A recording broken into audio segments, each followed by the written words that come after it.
परमपिता परमात्मा पूर्ण ब्रह्म सर्व सृष्टि रचनहार कबीर परमेश्वर जी की असीम रजा से आप सभी पुण्यात्माएं परमात्मा की महिमा सुनने के लिए उपस्थित हुए। परमेश्वर की कृपा से ये सब आपके ऊपर रहम हुआ है। आपको ऐसे समय में मानव शरीर प्राप्त हुआ है, स्त्री या पुरुष का, और पिछले संस्कार से ही आपके अंदर परमात्मा पाने की प्रेरणा प्रबल रही है। बचपन से ही आप कोई ना कोई साधना कर ही रहे थे। तो जो साधना कर रहे थे हम उसको सही मानकर ही कर रहे थे। जब तक हमें ओरिजिनल और डुप्लीकेट का ज्ञान नहीं होता तब तक हम डुप्लीकेट नोट को भी छुपा कर सीने से लगा कर रखते हैं। और जिस समय हमें कोई ज्ञान करा देता है नकली और असली दोनों साथ साथ रख के, तो फिर हम दुख तो बहुत होता है कि मैं ठगा गया और नकली नोट लिए फिर रहा था, लेकिन उसका अब कोई यूज नहीं, उसको फेंकना ही पड़ता है। तो पुण्यात्माओं, जो साधनाएं हम कर रहे थे वो शास्त्र विधि त्याग करके मनमाना आचरण था।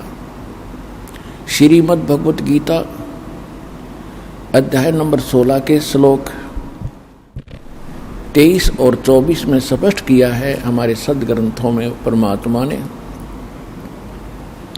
कि शास्त्र विधि को त्याग कर जो मनमाना आचरण करते हैं, मनमानी पूजाएं करते हैं, मनमाने मंत्र जाप करते हैं, उनको न तो कोई सुख होता है, न उनकी कोई सिद्धि प्राप्त होती है, न ही उनकी परम गति होती है। और हम परमात्मा की साधना भक्ति इन 3 कामों के लिए ही करते हैं। हमें या सुख हो, हमें ऐसी ताकत मिले, सिद्धि मिले जिससे हम अपने लोक जा सकें और परम गति हो। इसलिए गीता अध्याय नंबर 16 के श्लोक नंबर 24 में तुरंत कहा कि अर्जुन, कर्तव्य और अकर्तव्य की व्यवस्था में कौन सी साधना करनी चाहिए, कौन सी ना करनी चाहिए, इसके लिए सदग्रंथों को ही प्रमाण मानना, किसी की दंत कथा पर विश्वास मत करना। तो पुण्यात्माओं, परमात्मा स्वयं आते हैं यथार्थ ज्ञान देने के लिए, क्योंकि जो सदग्रंथ हैं वो गॉड गिवन है। कौन से सदग्रंथ? पवित्र सूक्ष्म वेद जो भगवान स्वयं आकर बोलते हैं, और पवित्र चारों वेद सूक्ष्म वेद के अंदर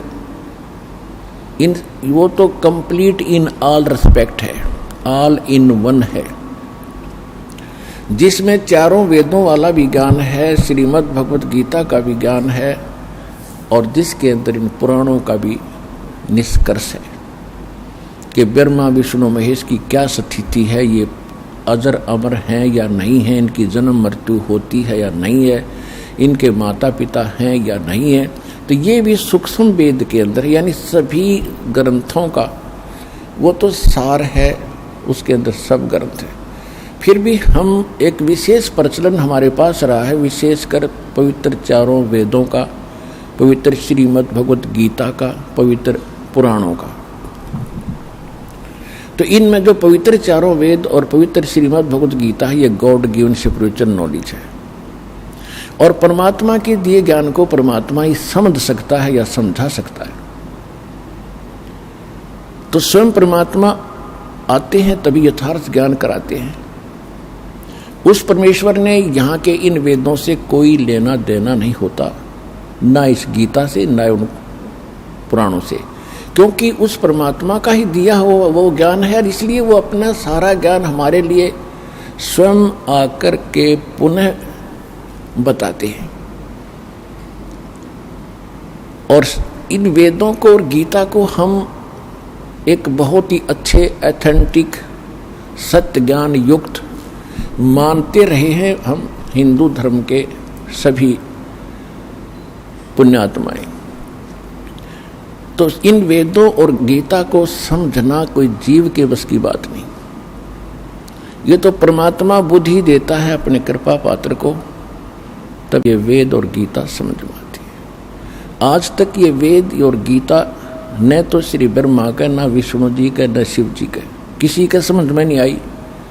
और न ही इन ऋषि महर्षियों को, even writer of the Vedas and Gita and Puranas Shri Ved Vyas ji, ये भी इन सदग्रंथों से अपरिचित थे, इनके ज्ञान से अपरिचित थे। अब ये बात अगर 100 साल पहले कोई कहता, 200 वर्ष पहले कोई कहता तो बहुत बुरी लगती और ना जाने कितना विरोध होता। यही बातें परमात्मा ने 600 वर्ष पहले कहा था।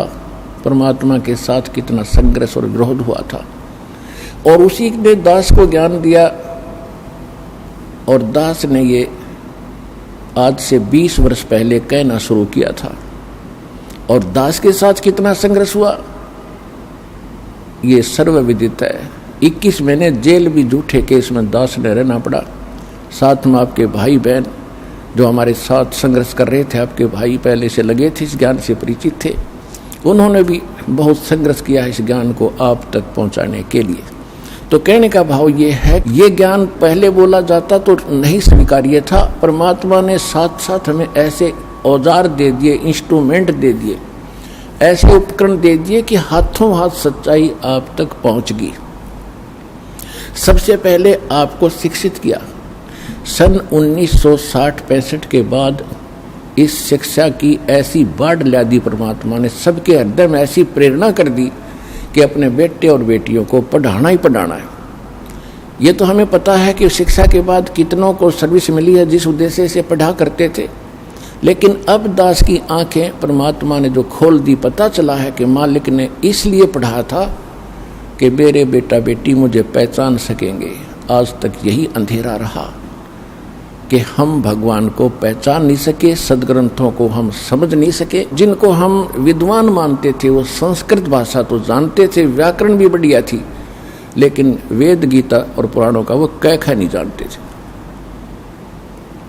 तो पुण्यात्माओं, सौभाग्य आपका, ये सारा खेल भगवान कर रहे, कबीर भगवान आपके लिए। हमारी बुद्धि तो बाद में काम करेगी कि परमात्मा ने ये लीला क्यों की थी। आज देख लो पढ़ाई के ऊपर कितना नौछावर हो रहे हैं। सब परिवार अपने बेटा बेटियों को ट्यूशन लगवाते हैं, और जो भी होमवर्क टास्क वर्क किसी तरह कराना पड़े, कितनी कॉस्टली पढ़ाई बना दी, पढ़ाते ही पढ़ाते। और ये हमें मालूम है कि 10% ही पढ़ाई का जिस उद्देश्य से पढ़ रहे हैं वो लाभ उठाते हैं, 90% अपना दैनिक कार्य ही कर रहे हैं।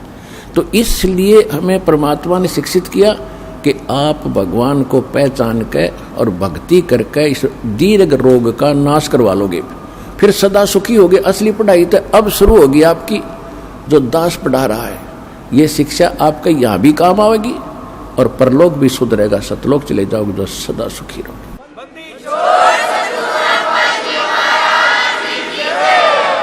तो प्रसंग चल रहा है कि वो परमात्मा स्वयं आकर ही वो ज्ञान देते हैं, वो विधान बताते हैं। नहीं तो इन वेद और गीता को 5500 वर्ष हो चुके हैं,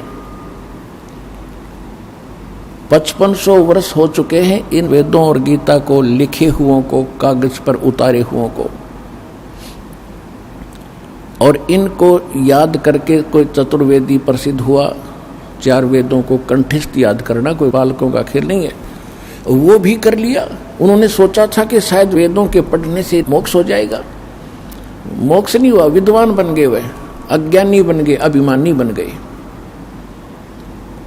किसी ने 3 वेदों को कंठस्थ किया, वो त्रिवेदी कहलाए।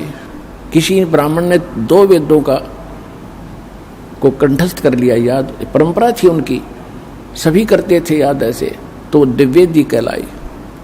लेकिन मोक्ष नहीं था। क्यों? क्योंकि गुरु बिन काहुन पाया ज्ञाना, जो थोथा बुस छड़े मूड किसाना। गुरु बिन वेद पढ़े जो प्राणी, समझे न सार रहे अज्ञानी। अब जितने भी ऋषि महर्षि थे, इवन ब्रह्मा विष्णु महेश तक भी इन वेदों से अपरिचित थे, ये अज्ञानी थे, इनको ज्ञान भक्ति का नहीं था। अपने अपनी जॉब में, अपने सिलेबस में चाहे कोई कितना विद्वान हो, जैसे कोई संस्कृत पढ़ता है और संस्कृत में वो कितना विद्वान हो बना रहे, कोई इंग्लिश पढ़ता है, इंग्लिश में कितना विद्वान हो बना रहे, लेकिन अध्यात्म ज्ञान के अंदर वो 0 है, -0 है। तो ज्ञान अध्यात्म भगवान बताते हैं, भगवान स्वयं आते हैं, अपना ज्ञान आप कराते हैं। वेद प्रमाणित करते हैं कि अपने द्वारा रची हुई सृष्टि को परमात्मा स्वयं आकर ही ठीक ठीक बताते हैं। जिन सदग्रंथों को हम यथार्थ ज्ञान युक्त मानते हैं, पवित्र चारों वेद, पवित्र श्रीमद् भगवत गीता, ये तो है गॉड गिवन स्पिरिचुअल नॉलेज। और रही बात पुराण और उपनिषद, ये किसी ऋषि और संत साधु की अपना अनुभव है, अपना ज्ञान है, जैसा उसने भगवान को जाना। 18 पुराण श्री ब्रह्मा जी के द्वारा दिया गया ज्ञान है। ब्रह्मा जी से दक्ष आदि ऋषियों को प्राप्त हुआ, उनसे फिर आगे ऋषियों ने प्राप्त हुआ। उन्होंने कुछ तो ब्रह्मा जी का ज्ञान, कुछ अपना अनुभव, और उसमें ऐड करके 18 पार्ट कर दिए इसके। तो ये जो वेद से और गीता से ज्ञान नहीं मिलता है, तो वो उन ऋषि में है, ऋषियों का अपने घर का है, हमारे काम नहीं। और वेद और गीता में जो ज्ञान है, यदि वो सूक्ष्म वेद में मिलता है, जैसे श्रीमद् भगवत गीता में कुछ इस काल भगवान ने, ब्रह्म ने कुछ थोड़ी सी गड़बड़ी कर रखी है, जिसमें इसने युद्ध कराने के लिए बकवाद करी है। उदाहरण पर्याप्त होता है, दूसरे अध्याय के 37 और 38 श्लोक में ये दोगला ज्ञान दे रहा है। एक तो कह रहा है कि अर्जुन, यदि तू युद्ध में मारा गया तो स्वर्ग प्राप्ति करेगा, और यदि युद्ध जीत गया तो तू पृथ्वी का राज भोगेगा, तेरे दोनों हाथों में लड्डू। यानी लोभ लालच दिखा रहा है। फिर 38वें श्लोक में कह रहा है दूसरे अध्याय के गीता जी में कि अर्जुन, लाभ हानि ने भूल के, छोड़ के और निष्काम भाव से युद्ध कर ले। इस प्रकार युद्ध करने से तू पाप को प्राप्त नहीं होगा। कोई बात हुई है? लाभ हानि तो पहले आप बता रहा है कि मर गया तो स्वर्ग में जाएगा, जीत गया तो सुख भोगेगा, और फिर नो क्या लाभ हानि छोड़ दे। तो ये इस तरह की जो बकवाद हैं गीता में, ये तो है इस ब्रह्म काल की। बाकी जो शेष ज्ञान है, जो अध्यात्म सत्र का, भक्ति मार्ग का, वो बिल्कुल वेद वाला ही है। ये क्या था कि परमात्मा ने ये कंप्लीट स्पिरिचुअल नॉलेज, जिसको सवसम वेद, सूक्ष्म वेद भी कहते हैं, सवसम वेद भी कहते हैं, परमात्मा ने सबसे पहले इस, जब ये सृष्टि रची थी काल की, इस काल के अंतःकरण में फैक्स कर दिया था, ईमेल कर दी थी। आज से अगर 50-100 वर्ष पहले हम ये ज्ञान देते तो आपका कतई यकीन नहीं होता। अब जो हम भौतिक विज्ञान को देख रहे हैं, परमात्मा की अध्यात्म विज्ञान है, इससे 1000 लाख करोड़ गुना सूक्ष्म और तेज है, ज़्यादा एफिशिएंट है। उसको समझने के लिए इतना पर्याप्त है। जैसे आज आप अपने कंप्यूटर से कितना मीटर और कहाँ भेज देते हो, 1000 किलोमीटर दूर, और बीच में कोई तार नहीं, वहाँ जाके निकाल लेते हैं, इतना बड़ा ग्रंथ बन जाता है। ठीक इसी प्रकार परमात्मा ने सतलोक से इस काल के हृदय में एक सूक्ष्म वेद कंप्लीट भेज दिया था, और इसका निर्धारित समय रख दिया। जैसे बच्चा पेट में स्थापित होता है गर्भ, और 9वें महीने वो बाहर आता ही आता है, किसी के बस की बात नहीं। ठीक इसी प्रकार जब ब्रह्मा और विष्णु की उत्पत्ति इसने कर दी दुर्गा के संयोग से, यानी दुर्गा देवी और काल ये दोनों पति पत्नी हैं। ये गुप्त रहता है, इसने प्रतिज्ञा कर रखी है कि मैं किसी के सामने नहीं आऊँगा। क्यों? इसने गलती गढ़ी कर रखी है। इसको श्राप लगा है 1 लाख मानव शरीरधारी प्राणियों को रोज खाने का। तो ये सामने आ जाए, सबको पता लग जाए ये कसाई है, तो सब इससे नफरत करें, इसलिए छुपा रहता है। गीता अध्याय नंबर 7 के श्लोक नंबर 24 और 25 में स्वयं कहता है कि अर्जुन, ये मूर्ख लोग मुझ अव्यक्तम व्यक्ति में अपनम मनन्ते, मुझ अव्यक्त को, अव्यक्त माने मैं गुप्त रहता हूँ, अपनी योग माया से छुपा रहता हूँ, मैं किसी के समक्ष नहीं आता। और ये मूर्ख लोग मुझे कृष्ण मान रहे होंगे व्यक्ति रूप में आया हुआ, आई एम नॉट कृष्ण, मैं छुपा रहता हूँ, मैं किसी के समक्ष नहीं आता, ये मेरा अटल घटिया विधान है, अनुत्तम अव्यय। तो कहने का भाव यह कि ये छुपा रहता है और सारा काम करता खुद है, किसी में प्रवेश करके, किसी को प्रेरणा करके, रिमोट इसके हाथ में है 21 ब्रह्मांड के प्राणियों का। तो जिस समय ब्रह्मा और विष्णु और शिव तीनों की इन्होंने उत्पत्ति कर दी और इनको कोमा में डाल दिया और इनकी परवरिश जारी रखी, जब ये युवा हो गए तो इनको कोमा से बाहर कर दिया, सचेत कर दिया। और फिर लंबी कहानी है लेकिन आज विषय दूसरा है। फिर क्या हुआ, काल के अंतःकरण से, इस ब्रह्म के हृदय से ये सूक्ष्म वेद बाहर आया। ये एक वेद था पहले। इस काल ने देखा कि इसमें तो तेरी पोल खुलेगी और जीवों को सारा पता चलेगा कि परमात्मा कोई और है, उसकी भक्ति की विधि ये है, और इनको ये पता चल गया, ये सब भाग जाएंगे। ये हमें धोखा करके यहाँ लाया है और इसका निजी स्वार्थ है। 1 लाख मानव शरीरधारी प्राणी रोज खाता, आप देख लो, यहाँ बुच्चड़ खाना खोल रखा, कितने बस खड्डे में गिर गई 50 मर गए, कितने भूकंप आ गया, कहीं रेल दुर्घटना, कितने विमान दुर्घटना, हाहाकार मची है, कैसे वैसे डेथ, कोई नेचुरल डेथ, कोई बीमारी से मृत्यु। और ये 1 लाख जीवों को रोज खाता है। ये ऊपर का कवर खाने का नहीं है, जैसे बादाम के अंदर एक गिरी होती है उसको खाया जाता है, और ऊपर का कवर खाने का नहीं होता। तो कहने का तात्पर्य यह है कि इसने फिर देखा कि अब बात बिगड़ जाएगी और तेरा तो यो खेती उजड़ जाएगी। इसने खेती बना रखी है हमारे को, जैसे कसाई बकरे बकरी नर और मादा दोनों छोड़ देता है, वो संतान उत्पत्ति करते हैं और बड़े खुश होते हैं उनको देख करके। और कोई एक दूसरा बकरा बकरी किसी के बच्चे को कोई सींग मार देता है तो भिड़ मरते हैं, तूने मेरे बच्चे को कैसे मार दिया। और श्याम नव काल सब ने काट ले जाता है, बच्चे को, बेटे को, माँ को भी। तो हम सब 21 ब्रह्मांड में, इंक्लूडिंग ब्रह्मा विष्णु महेश, हम काल के इस कसाई के बाड़े में रह रहे। परमात्मा ने आके ज्ञान दिया, बच्चों कुछ आंख खोलो, असंग जन्म हो गया, आपने इस कसाई के इस जेल के अंदर दुख पाता। अब ये गोल्डन चांस है, जब निकला जाते इस ज्ञान में ग्रहण करो, हृदय में जचाओ और इस गंदे लोग से मन हटाओ, हटेगा इस ज्ञान से। तो इसने क्या किया, तो जो विशेष रहस्य और मूल ज्ञान था इसने नष्ट कर दिया। इसने छांट छूट के 4 वेद रख लिए ताकि इनको ये मिसगाइड भी रहे। कंप्लीट ज्ञान नहीं है चारों वेदों में, केवल ओम का नाम है, ओम ब्रह्म तक की साधना है। और वेदों में ये भी लिखा कि परमात्मा कोई और है, वो तो गुप्त रहता है, मैं ब्रह्म हूँ, मैं वहाँ दिव्य आकाश रूपी ब्रह्म लोक में रहता हूँ। मेरा ओम नाम है, वो परमात्मा गुप्त है, उसके पाने का 3 मंत्र का जाप है। अब इसने ये तो हिंट तो कर दिया, लेकिन वो नाम नहीं पता, वो खत्म कर दिए, इसको खुद नहीं मालूम क्योंकि उसने जल्दी जल्दी में नष्ट कर दिए। तो उसकी पूर्ति के लिए परमात्मा स्वयं आते हैं। जैसे ऋग्वेद मंडल नंबर 9 सूक्त 1 मंत्र 8 और 9 में, ऋग्वेद मंडल नंबर 9 सूक्त 67 मंत्र 26 में ये स्पष्ट किया है कि वो परमात्मा 3 प्रकार से हमारे केयर टेक करता है, 3 प्रकार के शरीरों से, 3 सतिथि से।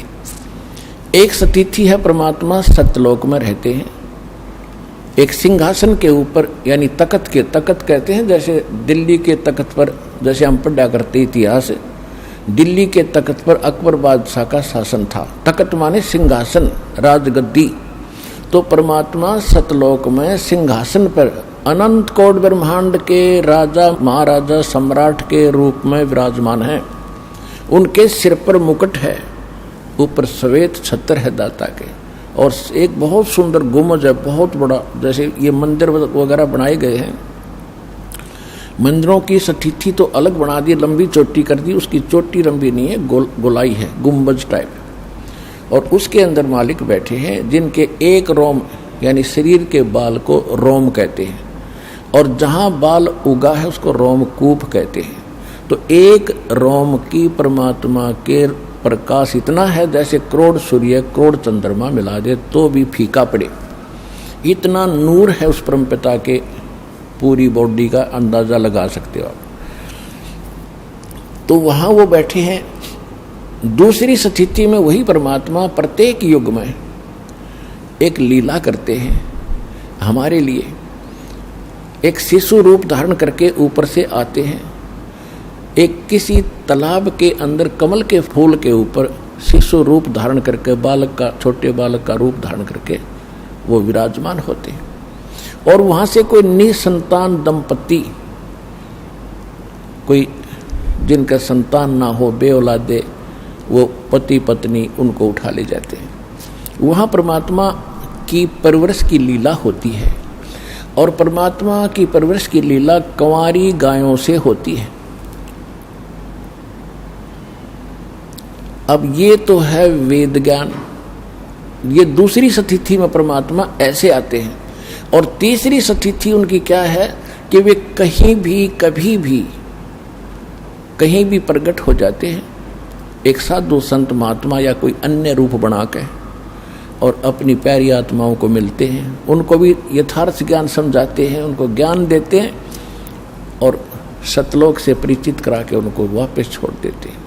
कलयुग के अंदर इस परमात्मा की लीला विशेष पिक्चर में है, विशेष प्रमाणित है। इसी से अंदाजा लगा लेना कि चारों युगों में परमात्मा ने ऐसा ही किया है। तो इसमें जो तीसरी स्थिति में परमात्मा आए हैं वो किन किन महापुरुषों को मिले हैं जो दास के नॉलेज में है। आदरणीय धर्मदास साहिब जी, आदरणीय मलुकदास साहिब जी, आदरणीय नानक साहिब जी सिख धर्म के प्रवर्तक, आदरणीय दादू साहिब जी, आदरणीय गरीबदास साहिब जी गांव छुड़ानी जिला झज्जर हरियाणा वाले, आदरणीय गीसा दास साहिब जी गांव खेखड़ा जिला बागपत उत्तर प्रदेश वाले, और आदरणीय स्वामी रामानंद जी काशी वाले आचार्य पंडित जी, उनको मिले थे। आज आपको जो परमात्मा कलयुग के अंदर प्रकट हुए उसकी जानकारी देंगे, क्योंकि परमात्मा के ज्ञान को हम समझ नहीं सके। और हमारे धर्मगुरु कबीर परमात्मा को एक धानक, एक शूद्र, एक जुलाहा कह करके उनसे हमारे हृदय में उनके प्रति नफरत पैदा कर रखी थी कि वो तो शूद्र जाति का था, अनपढ़ था, वो पता नहीं क्या क्या बकवाद करता था। और यहाँ तक बकवाद कर रखी थी कि वो किसी विधवा ब्राह्मणी का जन्म लिया था और वो शर्म के मारे कहीं डाल गई थी कि इन लोगों ने तो ठेका ले रखा था, काल के एजेंट बन गए थे, ये भगवान से हमें दूर रखने का इन्हें कॉन्ट्रैक्ट ले रखा था, एग्रीमेंट कर रहे थे काल से। लेकिन ये एग्रीमेंट कब तक चलेगा मालिक के सामने? परमात्मा ने समय रख दिया था कि चौथा युग जब कलयुग आवे तब हम अपना अंश पठावें। काल फंद छूटे नर लोई, सकल सृष्टि परवानी कोई, घर घर देखो बोध विचारा, सत नाम सब ठोर उचारा। और कलयुग बीत जावा जब एता, कलयुग बीते 5505 जब ये वचन मेरा होगा सच्चा, कलयुग बीत जावा जब एता, तब सकल जीव परम पुरुष पद चेता। तो इस समय इब आ गया भगवान के बारे में कंप्लीट जानकारी आपको परमात्मा ने इस दास के माध्यम से करवाना है, और वो करवाई दी है। अब तो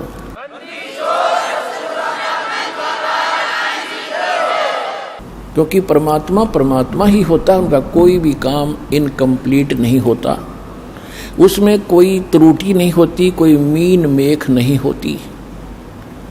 तो परमेश्वर ने स्वयं आए और अपने प्यारी आत्माओं को अपना विटनेस बनाया, गवाह बनाया, साक्षी बनाया। जिन महापुरुषों के शुभ नाम दास ने अभी आपको बताए, इनको परमात्मा ने साक्षी बनाया। इनमें से विशेष रोल जो रहा है एक धर्मदास जी का, और दूसरा रहा है विशेष रोल आदरणीय गरीबदास साहिब जी का, क्योंकि इन दो महात्माओं को परमात्मा ने विशेष ज्ञान दिया है ज्ञान तो और भी महापुरुषों को दिया क्योंकि भगवान से परिचित करा दिए, लेकिन उनकी जो वाणी थी वो कंप्लीट हमारे हाथ लगी नहीं। और धर्मदास जी के द्वारा जो कबीर सागर, कबीर वाणी, कबीर बीजक, कबीर साखी, कबीर शब्दावली जो भी लिखवाई थी, बीच में लंबा समय बीत जाने से काल के दूतों ने अपने अपने हिसाब से अपनी बुद्धि अनुसार उनमें कुछ परिवर्तन कर दिया, कुछ निकाल दी। कबीर सागर में या कबीर साहिब की वर्तमान चल रही किसी भी लिटरेचर में जो आरती हम करते हैं कबीर परमात्मा की, शाम आप देखते हो, वो किसी में नहीं मिलेगी आपको। इसे और ये है कबीर साहिब की, तो ये उनमें नहीं है, तो ये निकाल दी गई उनके द्वारा। तो उसकी पूर्ति करने के लिए परमात्मा ने धर्मदास जी से कहा था कि 12वां पंथ जब होगा 1774 में उसका जन्म होगा, विक्रमी संवत 1774 में, सन 1717 में, और उसके द्वारा मेरी महिमा की वाणी पुनः प्रकट होगी। लेकिन उस मेरी वाणी को और गरीबदास जी के द्वारा 12वें पंथ द्वारा बोली गई वाणी को वो अनुयायी समझ नहीं सकेंगे। फिर 12वें पंथ में हम आएंगे और सभी पंथ जो अलग अलग हो गया समाज, इनको एक बनाएंगे और पूरे विश्व का कल्याण करेंगे। तो परमात्मा नहीं आए तो दास को भेज दिया, वो ज्ञान सारा दे के और वो शक्ति दे के अपने वाले। अब आपका कल्याण होगा।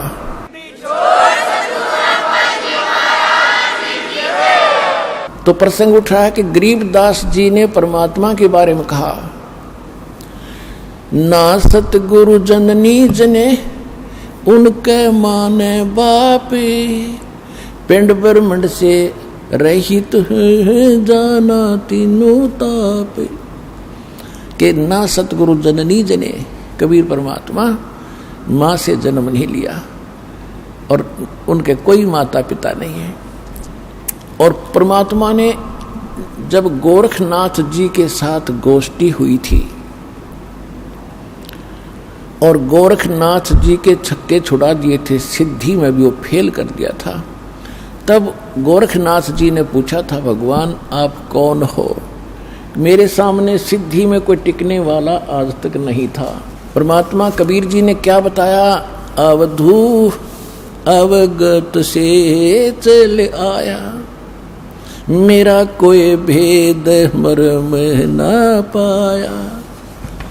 अवधू अवगत से चल आया, मेरा कोई भेद मर्म ना पाया। ना मेरा जन्म न गर्भ बसेरा, बालक बन दिखलाया, काशी नगर जल कमल पडेरा, तहाँ जुलाहे न पाया। मात पिता मेरे कछु नाही, ना मेरे घर दासी, जुल्ला का सुत आने कहाया, ये जगत करो मेरी हंसी। मात पिता मेरे कछु नाही, ना मेरे घर दासी, जुल्ला का सुत आने कहाया, जगत करे मेरी हंसी। 5 तत्व का धड़ना मेरा, जानू ज्ञान अपारा, सत्य स्वरूपी नाम साहिब का, वो है नाम हमारा। 5 तत्व का धड़ना मेरे, जानू ज्ञान अपारा, सत्य स्वरूपी नाम साहिब का, वो है नाम हमारा। अदर द्वीप और गगन गुफा में तानज वस्तु सारा, तेरा ज्योत स्वरूपी अलख निरंजन, वो धरता ध्यान हमारा। अदर दीप और गगन गुफा में तानज वस्तु सारा, तेरा ज्योत स्वरूपी अलख निरंजन, ये भी धरता ध्यान हमारा। हाड चाम लहू ना मेरे, कोई जाने सतनाम उपासी, तारण तरण अभय पद दाता, मैं हूँ कबीर अविनाशी। हाड चाम लहू ना मेरे, कोई जाने सतनाम उपासी, तारण तरण अभय पद दाता, मैं हूँ कबीर अविनाशी।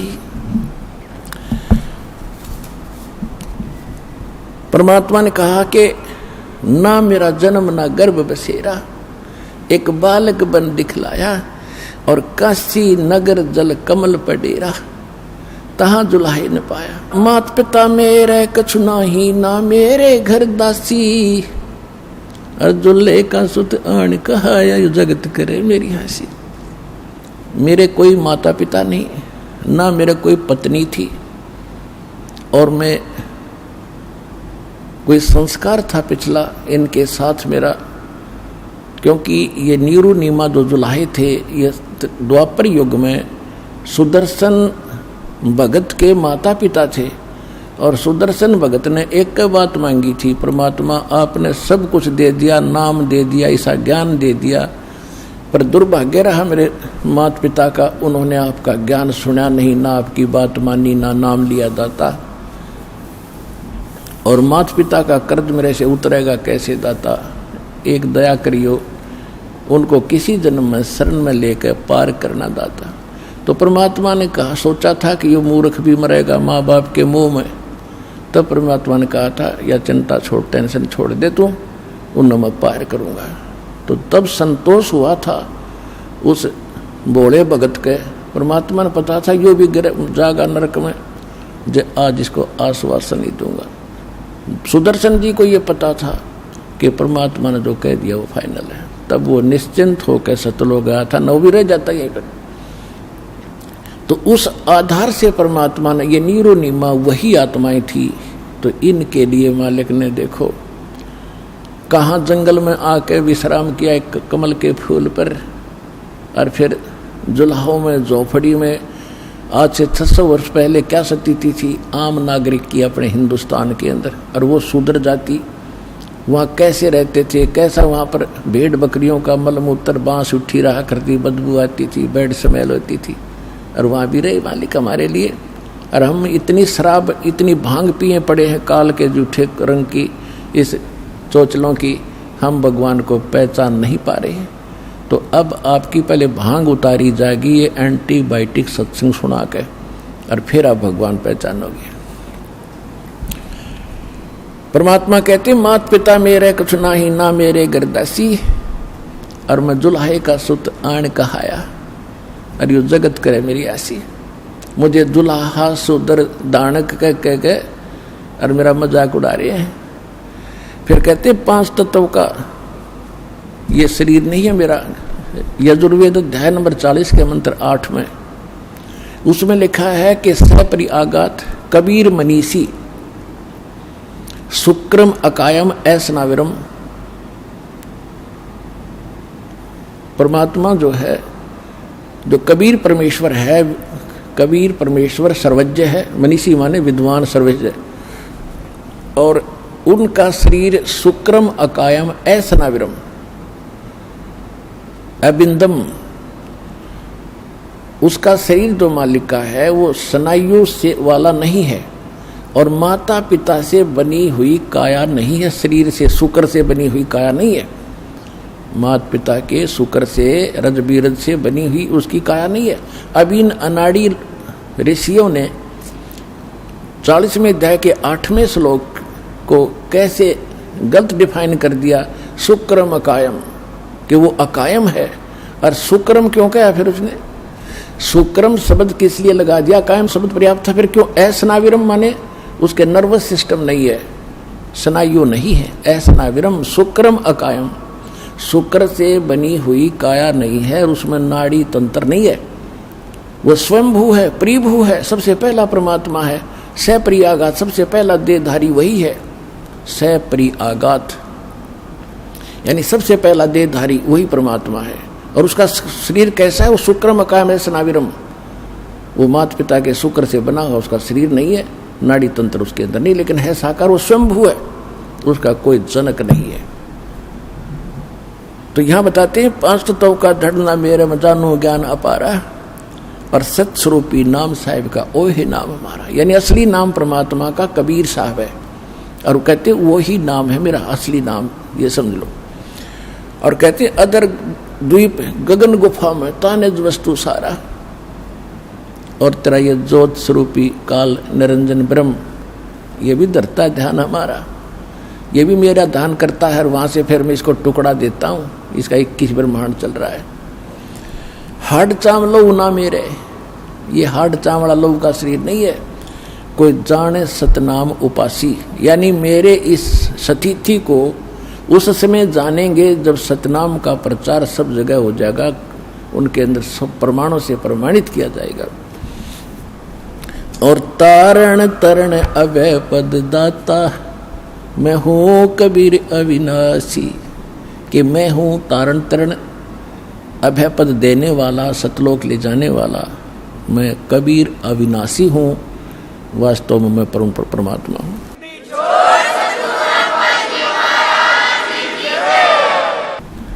अब परमात्मा के कलयुग के अंदर प्राकट्य के विषय में जानकारी देंगे। पहले थोड़ी भूमिका बनाते हैं कि नीरू और नीमा, जिनको परमात्मा लहर तारा तालाब काशी नगर यानी बनारस में मिले थे तालाब में, वो कौन थे ये आपको पहले बता भी दिया। ये द्वापर युग के अंदर भगत सुदर्शन जी के माता पिता थे। इन्होंने उस समय परमात्मा के ज्ञान को स्वीकार नहीं किया था, ना नाम लिया था। सुदर्शन जी की प्रार्थना स्वीकार करके भगवान ने कहा था, बेटा तू जा। और मालिक भी कहते हैं, सोशल छिद्र मैं करूं अपने जन के काज, जो जन मेरी शरण है ताका हूं मैं दास, और गेल के लाग्या फिरूं जब तक धरती आकाश। और कहते भक्ति बीज होए जो हंसा, तारों तास के कोत्र वंशा। जो भक्ति मेरे ज्ञान को स्वीकार करके इस भक्ति के बीज को स्थापित कर लेगा, उसकी 101 पीढ़ी को पार करूंगा, ये भगवान का वचन है। जो जन मेरी शरण है ताका हूं मैं दास, गेल गेल लाग्या फिरूं जब तक धरती आकाश। आपके लिए भगवान कहाँ से पीछे पड़ा हुआ, पर आप बच्चे हो, आप आगे आगे हो, पिताजी पीछे पीछे घूम रहा है, आप भाग भाग कर दौड़ के और गिर जाते हो गड्ढे में, काल के गड्ढे में, 84 लाख योनियों में फिर पड़ जाते हो। फिर इंतजार करता है दयालु कि कब इनको मनुष्य जन्म मिले, कब इनको फिर सद्बुद्धि दूं, ये पहचाने मेरे को। तो पुण्यात्माओं, अब वो समय आया है जो परमात्मा ने पूर्व निर्धारित किया था। अब इसके लिए हमने ज्ञान सुनना अनिवार्य है, क्योंकि ज्ञान के बिना हम परमात्मा से जुड़े नहीं रह सकते। क्योंकि कबीर साहब कहते हैं कि ज्ञान संपूर्ण हुआ नहीं, हृदय नहीं छदाए, और देखा देखी भक्ति का यूं रंग नहीं ठहरा।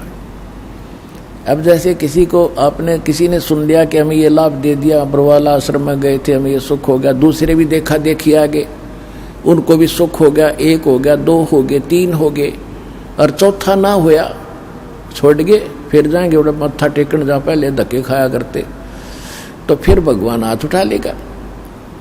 तो इसलिए ज्ञान होना अनिवार्य है। ज्ञान होने के बाद आप यहाँ से नहीं जा सकते। लाभ हो रहा है या ना हो रहा है ये भगवान ने देखना है, क्योंकि आप जो चीज मांग रहे हो वस्तु, और वो आपको हानि कर रही हो आने वाले समय में, तो भगवान नहीं देगा आपको। तो कहने का भाव ये है कि सबसे पहले आपको ज्ञान से परिचित कराया जाएगा, और ज्ञान से परिचित होने के बाद फिर आपकी स्थिति कैसी हो जाएगी। बंदी छोड़ दयाल जी तुम तक हमारी दौड़े, जैसे काग जहाज का फिर सूजत और नठोरे। जैसे पुराने समय में समुद्री जहाज के अंदर, क्योंकि लंबा समय होता था, खाना खोना उसी में बनाते हैं, खाते हैं, और उस पे कौवे बैठकर चल पड़ते थे कि ये खाना खाएंगे, टुकड़े डालेंगे, हम भी खाएंगे। वो खा रहे होते हैं तो उनके बैठकर चल पड़ते हैं, और रात भी ऊपर से उतर जाती है, कौवा ऊपर बैठा होता है। तो जहाज के जो चालक होते थे उनका जो दिशा निर्देशक होता था, एक वो इंस्ट्रूमेंट होता था नॉर्थ साउथ बताने वाला चुंबक सा, और वो उसको लेकर चलते थे, उसी आधार से अपनी दिशा निर्धारित करके वो चलते रहते थे। तो रात्रि के समय कई बार क्या होता था, कोई चुंबकीय चट्टान के कारण, समुद्र में चुंबकीय चट्टानों के कारण वो दिशा निर्देशक जो होता था वो अपनी दिशा बदल जाता था, और अपने उस दिशा निर्देशक को जांच करने के लिए उनके पास एक फार्मूला था देसी, कि कौवे के अंदर परमात्मा ने एक ऐसा गुण दे रखा है कि वो बेशक रात ऊपर तो चली गई, लेकिन वो अंदर ही अंदर ये दृष्टि रखता है कि मैंने यहाँ से खतरा होगा तो मैंने वापस भागना है वहीं पर जहाँ से मैं चलाऊं। तो वो दिशा याद रखता, वो भूलता नहीं। ऐसा कंप्यूटराइज कर रखा है भगवान ने इस कौवे को। तो वो अपने उस इंस्ट्रूमेंट का जांच करने के लिए चालक क्या करते थे, उस कौवे के डले मारते थे, उसको विवश कर देते थे जहाज से उड़ने के लिए, और वो चलता था उड़ के फिर सीधा अपने उस जहां से वो चला था उसी दिशा में सीधा चलता है।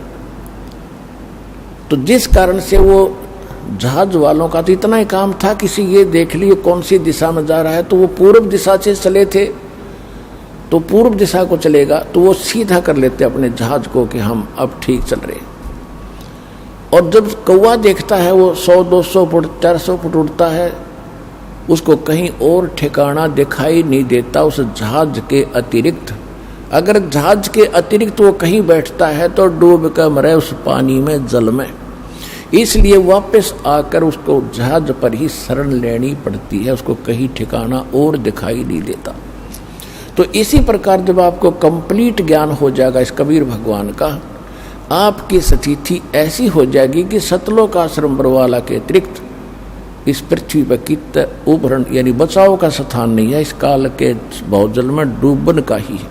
तो इसलिए आप जी को इतना विद्वान बनाया जा रहा है कि आपकी स्थिति फिर ऐसी हो जाए, बंदी छोड़ दयाल जी तुम तक हमारी दौड़े, जैसे काग जहाज का अब सूजत और न ठोरे। तो आज आपको परमात्मा आपके लिए कितना कष्ट उठा रहे हैं, कैसे आते हैं, और आप इतने अनजान हो गए, इतने गाफिल हो गए कि आप भगवान को नहीं पहचान पा रहे। और थोड़ा सा सुख है, कोई उच्च पोस्ट प्राप्त होगी है, ने सोचा प्लातून पा के गया। अब इन जो अधिकारी हैं छोटे या बड़े, इन साहब कह देते फूल जा, और जय इन भगत जी कह देते शर हो जा। इतना अभिमान हो गया इन लोगों में। और हमने ये दुख दिखाई देता है कि ये भी भगवान के बच्चे हैं, क्योंकि काल को तो पता था कि शिक्षित करेंगे तो इनमें बुराई घनी आवेगी, अहंकार भर जाएगा, और अहंकार भगवान के निकट आने नहीं देता। तो परमात्मा को मालूम था कि ये बिगड़ेंगे तो इन्हें सेट भी कर लूँगा, एक बार ज्ञान समझ में आ जाओ, ये समझण जोगे हो जा, फिर इन्हें श्याम दाम दंड भेद से सीधा मार्ग लाऊंगा। और सभी उसी के बच्चे, जैसे अब्राहिम सुल्तान अदम एक राजा था और कितना अहंकारी था, कितने ठाठ थे। उस परमेश्वर ने अपनी वह प्यारी आत्मा नरक में जाती दिखे थी, उसको वहाँ उस नरक से निकालने के लिए हम तो माया मांगे, अगर घने ठाठ हो जा, कोठी हो, मैं बड़ा अफसर बन जा, और परमात्मा ने वो बड़े अफसर से छोटा अफसर बनाया, एक दास बनाया इस नरक से निकालने के लिए। तो ये परमात्मा का ऑपरेशन जो है वो इस संसार से विपरीत है, और हमने संसार के ही महिमा को, शोभा को, इसी को ग्रहण कर रखा है कि ये बनी रहे बस, और तो देखी जा। आपकी और हमारी बुद्धि तो जीव की है, और भगवान आपकी आत्मा का उद्धार करना है। तो अब परमात्मा ने सभी को ठीक करना है, और ठीक हुए बिना, ये सिद्ध हुए बिना ये भक्ति नहीं कर सकते। इनकी अकल ठिकाने लानी दाता न तो कोई प्रधानमंत्री बना फिर है, और जो कितनी उच्च पोस्ट प्राप्त उसको, वो उसके बच्चे हैं। और ये वो बच्चे जो अब्राहिम सुल्तान अदम जैसे थे, अच्छी किस्मत, पिछले जन्म के बड़े पुण्यकर्मी है भगवान के, कभी इन्होंने भक्ति ठीक कर रखी है, आज ये अपना जीवन नाश करके गधा बन के खड़े हो जाएंगे। तो वो परमात्मा चाहता है कि कति निर्धन से लेकर अमीर तक, और छोटे से लेकर बड़े कितने अधिकारी कर्मचारी हैं, सबको भगवान का ज्ञान कराना है, इनका जीवन नाश होने से बचाना है। तो इसके लिए पुण्यात्माओं दास के साथ आपने थोड़ा सा संघर्ष करना पड़ेगा। हम किसी का बुरा नहीं करेंगे, हम भले के लिए करेंगे, सबके उद्धार के लिए करेंगे। जैसे बच्चा इंजेक्शन नहीं लगवाता है तो पकड़ कर माता पिता जबरदस्ती लगवाते हैं, रोलेगा थोड़ी देर और क्या होगा, फिर जीवन तक बचेगा उसका। तो जो भी ये थोड़े दिन बकवास करेंगे कर लेंगे, पर इन्हें सिद्ध कराएंगे। भक्ति करो और प्रचार करो मालिक का। उन तक पहुंचा दो मालिक के ज्ञान को, उनकी आंखें खुल जाएंगी।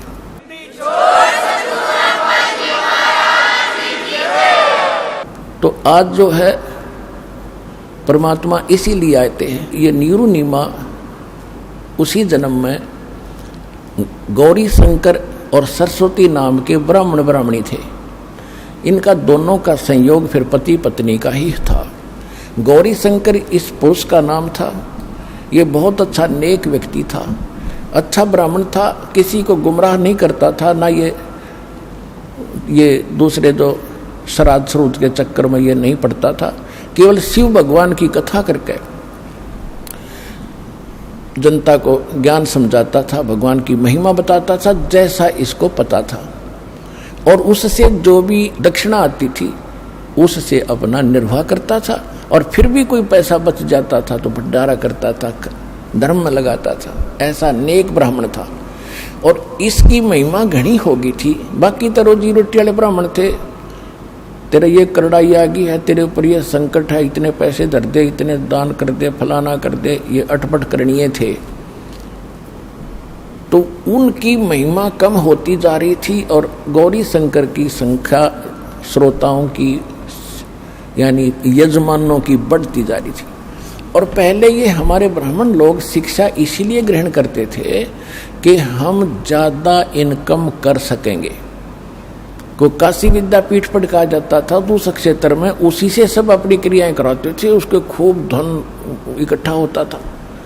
जैसे आज शिक्षा का क्या उद्देश्य है, चाहे कोई डॉक्टर बनता हो, चाहे कोई इंजीनियर बनता है, और चाहे कोई किसी प्रकार की भी जो करता है, चाहे कोई वकालत करता है, तो वो इन सोचा घनी माया कमाऊंगा और कौन से ट्रेनिंग में कौन सी कोर्स करने से घनी माया मिलेगी।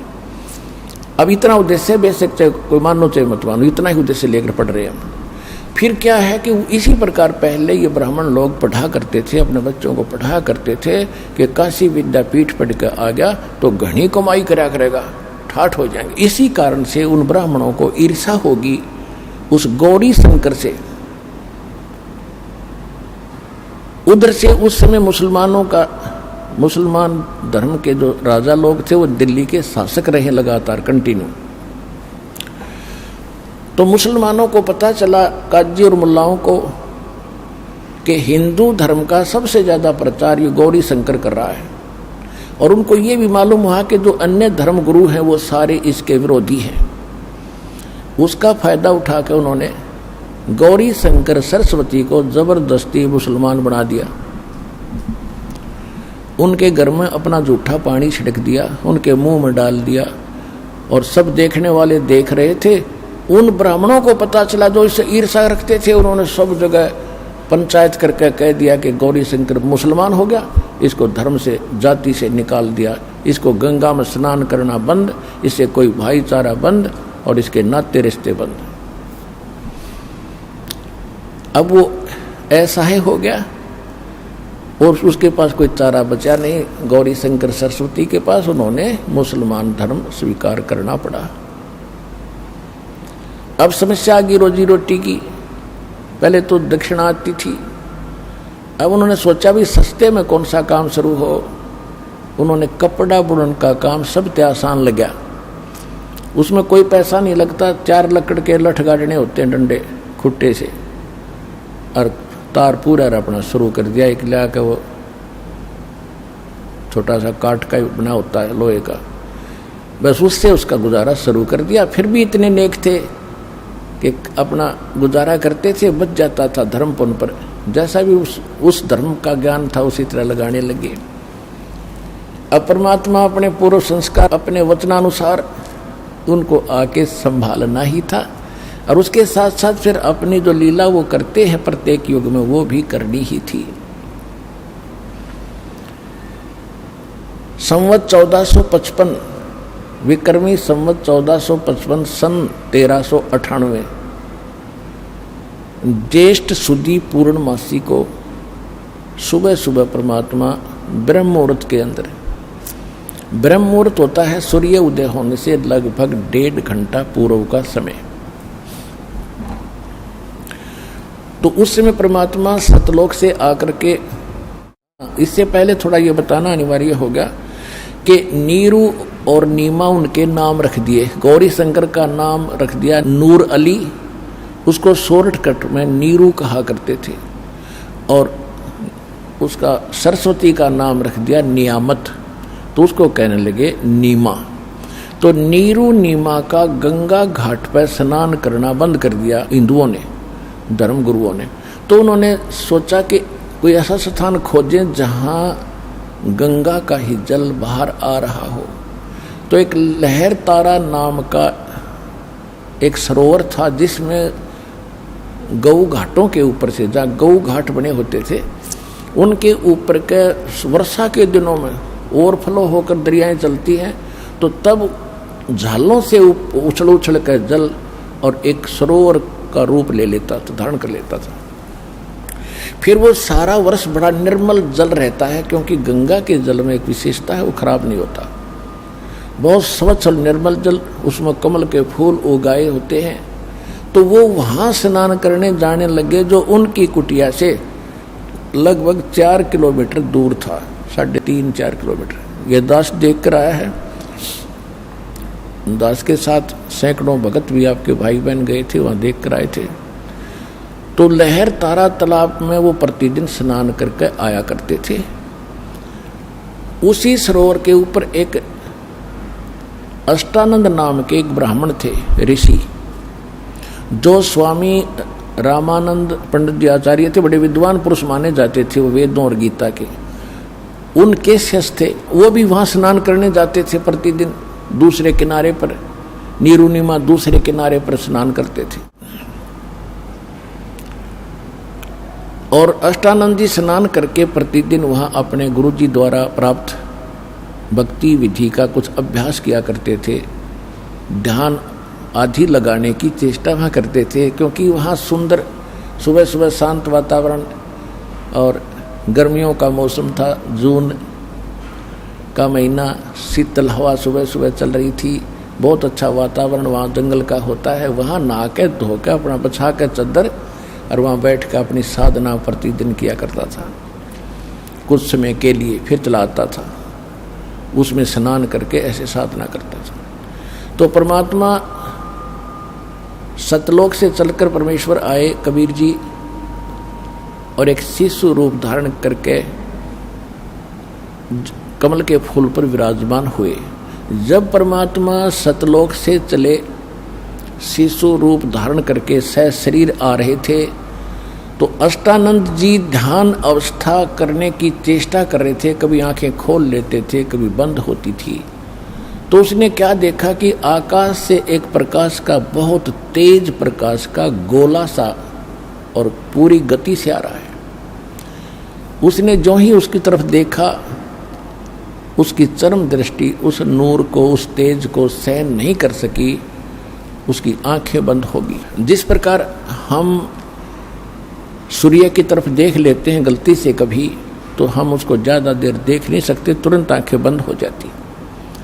और आंखें बंद होती हैं या दूसरी तरफ करते हैं तो हमारी आंखों के सामने सूर्य का प्रकाश रहित एक आकृति दिखाई देती है, प्रकाश रहित एक आकृति हमारे आंखों में समा जाती है, और जिधर भी देखते हैं फिर वही दिखाई देती है। इसी प्रकार अष्टानंद ने जब उस गोले प्रकाश के पुंज को देखा, उसकी आंखें सहन नहीं कर सकी चरम दृष्टि, तो आंखें बंद हुई। तो क्या देखा, एक बालक दिखाई दिया, प्रकाश रहित नूर बालक का, आकृति बच्चे की दिखाई दी। फिर उसने इधर उधर देखा तो वो आंखों वाला ही बच्चा दिखाई दे रहा था, और वो नूर इतनी देर में आके, इतनी सेकंड में, और उस कमल के फूल पर इकट्ठा होकर के परमात्मा ने अपना तेज समेट लिया, शिशु रह गए। अंधेरे में उसने और कुछ दिखाई नहीं दिया कि मुझे तो मेरी आंखों में एक बच्चा सा दिखाई दे रहा, ये क्या लीला हुई। वो उठकर चल पड़ा। उसने जाकर के अपने पूज्य गुरुदेव स्वामी रामानंद ब्राह्मण पंडित जी से अपनी सारी घटना बताई कि महाराज ये क्या कारण है, ये कोई मेरी भक्ति की उपलब्धि है या कोई मेरी भ्रमणा है, मुझे कोई शंका हुई है। तो उन्होंने कहा कि बेटा, ऐसी जब सतिथि होती है, ऐसी जो लीला होती है, ये ऊपर से अवतार गण आते हैं और यहाँ किसी माँ के गर्भ में जन्म लेंगे, वो उनके शरीर में चले गए हैं और कुछ दिनों में जन्म लेकर वो अपनी लीला करेंगे बेटा, जैसा उनका निर्धारित होता है। अब स्वामी रामानंद जी को इतना ही ज्ञान था कि ये जिनको भगवान मानते हैं, श्री राम, श्री कृष्ण आदि, और जितने भी ये 9 अवतार मानते हैं, 24 मानते हैं, ये सभी माँ से ही जन्म लेते हैं, लेकिन उनको वो ज्ञान नहीं है कि भगवान तो वो है जो माँ से कभी जन्म लेता ही नहीं। वो इतना इनकम्प्लीट नॉलेज ही था। फिर भी जैसा अपने शिष्य का समाधान उसने करना था, वो समाधान कर दिया और अष्टानंद जी संतुष्ट हुए। उधर से क्या हुआ कि नीरू नीमा की एज बहुत हो गई थी, उनका कोई संतान नहीं थी। और पुण्यात्मा, हमारे समाज में एक बहुत बड़ी बीमारी ये भी है कि किसी का संतान ना हो तो उसका जीना आराम कर देते हैं। यहाँ तक देखा हमने कि उससे तो नफरत करने लग जाते हैं कि इसकी सुबह सुबह शक्ल भी ना देखनी चाहिए जिसका संतान नहीं है। और जिस कारण से वो स्वयं भी महसूस कर जाते हैं कि हम चले हैं तो लोग घरों में बढ़ जाएंगे या कोई रास्ता बदल जाते हैं। लेकिन अब बने क्या? अब अध्यात्म मार्ग के अंदर हम आपको बताते हैं कि जिनका संतान नहीं है, वो तो अलग बात है कि आज समाज, ऐसे समाज में रहते हो जहां आपको ये ज्ञान सुनने को मिलता नहीं, और सुनने को मिलता है तो एक दिन मिलता है, वहां बाकी समय में वहां सब लोगों के ताने यानी व्यंग सहन ही करने पड़ते हैं, जिस कारण से हमारा ये ज्ञान हृदय में टिकता नहीं। फिर भी परमात्मा अपने बच्चों को वो तो रहम कर देते हैं कि चलिए ऐसे नहीं तो ऐसे मान लेगा, लेकिन जिनका उन्होंने मोक्ष करना है तो वो अपने हिसाब से ही करते हैं। तो संसारिक दृष्टि से तो हम देखते हैं जिसका संतान नहीं वो सबसे दुर्भाग्यशाली व्यक्ति है। और यदि हम भगवान के अध्यात्म ज्ञान के पलड़े में तोलते हैं तो वो घना सौभाग्यशाली व्यक्ति है यदि उसको भक्ति मिल जाती है तो। और भक्ति नहीं करते हैं तो इसे तो संतान वाले और इसे बिना संतान वाले। उदाहरण के तौर पे जैसे एक हम ये भी सुनते हैं कि भाई किसी को कहते हैं जी भक्ति कर लो, राम नाम ले लो, कहते हम बुराई करते ही नहीं, हम किसी का बुरा करते ही नहीं, ना हम कोई विकार करते, हम तो वैसे ही भगत हैं। देखो 2 एकड़ जमीन है, 1 एकड़ तो संवार रखी है बाग है ट्रैक्टर हल से, और बिल्कुल घास रहित कर दिया, अड़ंगा काट दिया सारा, और बाग दी कति समार दी, और एक में अड़ंगा भरा पड़ा है सारा, झाड़ जंखाड़ बोझड़े कांटे सब। यदि उस समारे हुए में, यानी जो कहते हम बुरा नहीं करते, हम तो किसी की आत्मा नहीं दुखाते, हम कोई बुराई नहीं करते, तो वो है नो सोच ले समरा हुआ खेत। और दूसरे जो बुराई करते हैं, चोरी करते हैं, डाके डालते हैं या और भी कोई बुराइयां करते हैं, शराब पीते हैं, वो हैं उसमें वो एकड़ जमीन जिसमें झाड़ वो जड़े हुए खड़े हैं। तो दोनों में अगर उस समरे हुए खेत में भी बीज ना बीजा गया तो कोई वैल्यू नहीं उसकी, बराबर हैं दोनों के दोनों। तो कहने का भाव यह पुण्यात्माओं, जब भक्ति जो ऐसी आत्माएं हैं उन्हें तो जल्दी काम बनेगा उनका, सारी बुराई पहले से दूर है, समरा समरा खेत बीज बोध उदास देगा आपको, और भक्ति का कल्याण कराओ अपना आत्मा का। तो इस प्रकार उस नीरू नीमा सुबह सुबह स्नान करने जाया करते थे। उस दिन पहले दिन कोई एक ऐसी कोई रिश्तेदार आ गई दूर निकट की, जिसने नीमा का इंजेक्शन ला दिए पहले दिन। बताइए भगवान एक जातक तो देना ही था, एक बालक हो जाता था क्या, तेरा भी समाज में सिर हो जाता, साझा हो जाता। बता बच्चे बिना कैसे जियोगे, बुढ़ापे में कौन तुम्हारी उंगली पकड़ेगा। तो ऐसे इंजेक्शन वो समाज के लग गए। वह तो चली गई इंजेक्शन ला के, और नीमा सारी रात करवट बदलती रही, नींद नहीं आई है भगवान, बच्चा बिना क्या होगा। संसार में कैसे जिया जाएगा। नीरू ने उठाया कि चलो स्नान करने चलते हैं। वो चल पड़ी। रास्ते में रो रही है, बुरी तरह बिलख रही है कि हे भगवान, क्या तेरे घर में, क्योंकि उस समय भी वो शंकर भगवान को हृदय से उतार नहीं सके थे। बेशक से मुसलमान भी बन गए थे और मुसलमानों वाली साधना भी वो कर रहे थे, लेकिन अंतःकरण में उनका भगवान शंकर की छाप न्यों की न्यों थी। और किसी भी आपदा के अंदर उसी से प्रार्थना किया करते थे। और कह रही थी, रो रही थी कि हे शंकर भगवान, क्या आपके घर में बच्चों की कमी होगी? परमात्मा, एक मुझे भी दे देते अल्लाह, तो मेरा भी संसार में साझा हो जाता। बुरी तरह रो रही थी। नीरू ने कहा कि नीमा, यदि हमारे भाग्य में होता तो भगवान दे ही देते। आंखें खराब कर लेगी रो रो के, कोई उंगली पकड़ने वाला है नहीं, और दूना दुख हो जाएगा, ना रो। ऐसे कहते कहते वो सरोवर पर पहुंच गए। लहर तारा नामक उस सरोवर पर पहुंच गए। अष्टानंद वहां से जा चुका था। पहले नीमा ने स्नान किया। जब वो स्नान करके बाहर आ गई, फिर वो स्नान करने के लिए उतरा। और सुबह का जो उजियारा है शीघ्र ही एकदम साफ सा हो जाता है, शीघ्र ही। तो जब दोबारा नीमा गई लहर तारा तालाब के ऊपर उस वस्त्र को धोने के लिए जिसको बांध कर वो स्नान करके आई थी, किनारे पर पहुंची तो क्या देखा कि किनारे से उस तालाब के अंदर कमल के फूल पर कोई वस्तु हिल रही है। परमात्मा एक पैर ऐसे अपना एक पैर को हिला रहे थे। नीमा ने सोचा कि कोई सर्प ना हो और मेरे पति को ना डस ले। उसने और गौर से देखा। ध्यान से देखने से पता चला तो बालक है। तो उसमें उसने अपने पति से कहा, जी देखियो देखियो, देखो बच्चा डूबेगा, बच्चा कमल के फूल पर जल में। अब नीरू नहा रहा था ऐसे ऐसे करके, गोते लगा रहा था। वो कह रहा कि नीमा तो कति मेंटल होगी, तेरा दिमाग चल गया, अब तुझे जल में भी बच्चे दिखाई देने लगे, तो मान मेरी बात, ज्यादा वहम छोड़ दे। तो उसने फिर के साथ कहा, जी देखो सचमुच तो देखो तो जरा। जब उसने देखा जिधर वो संकेत कर रही थी तो सचमुच बालक कमल के फूल पर। उसने न्यू का न्यू उठा लिया उस फूल के समेत। चित्र परमात्मा का ये देखिएगा, चित्र परमात्मा। ना मेरा जन्म न गर्भ बसेरा, बालक बन दिखलाया, काशी नगर जल कमल पडेरा, तहां जुलाहे न पाया। मात पिता मेरे कछु नाही, ना मेरे घर दासी, जुल्ला का सुत आने कहाया, जगत करे मेरी हासी। नीरू ने ला करके वो बच्चा अपनी पत्नी को थमा दिया। अपने आत्माओं,